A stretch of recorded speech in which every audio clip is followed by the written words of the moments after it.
దైవ మర్మములు. సహోదర భక్త సింగర్ అనుభవములో దేవుడు తనకు బయలుపరిచిన మర్మములను అనుదినము పంచుకొనుట. డిసెంబర్ 17. ఈరోజు వాక్య భాగము. ఆ దినములైన తరువాత నేను వారితో చేయబో నిబంధన ఇదే, నా ధర్మ విధులను వారి హృదయమునందుంచి వారి మనసు మీద వాటిని వ్రాయుదును అని చెప్పిన తరువాత, వారి పాపములను వారి అతిక్రమములను ఇకను ఎన్నటికిని జ్ఞాపకం చేసుకొనను అని ప్రభువు చెప్పుచున్నాడు. హెబ్రీ 10వ అధ్యాయము 16-17 వచనములు. 7వ నిబంధన. ఈ నిబంధనను దేవుడు విశ్వాసితో చేసెను. ప్రభువైన యేసుక్రీస్తు యొక్క బలియాగము ద్వారా పాపము పూర్తిగా తొలగించబడెను. ఆయన నియమములను మన హృదయముల మీద వ్రాయుచున్నాడు.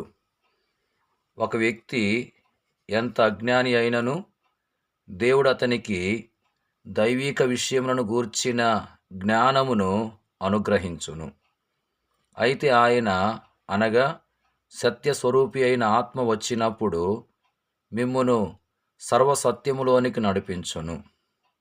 ఆయన తనంతట తానే ఏమియు బోధింపక వేటిని వినునో వాటిని బోధించి సంభవింపబోవు సంగతులను మీకు తెలియజేయును. ఆయన నా వాటిలోనివి తీసుకొని మీకు తెలియజేయును గనుక నన్ను మహిమపరచును. యోహాను సువార్త 16వ అధ్యాయము 13-14 వచనములు. హెబ్రీ, గ్రీకు భాషలు రాకపోయినప్పటికీ సామాన్యమైన విశ్వాసము మనము కలిగి ఉండిన ఎడల పరిశుద్ధాత్మయే మనకు సమస్తమును బోధించును.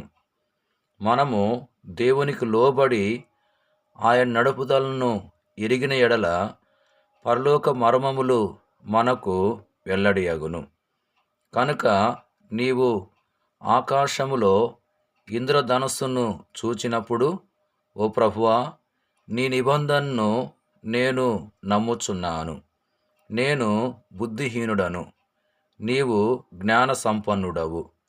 నేను నీతో కూడా సింహాసనమున ఉండవలనని కోరుచున్నాను. నీ నిబంధనను నెరవేర్చుము అని ప్రార్థించుము. Praise the lord.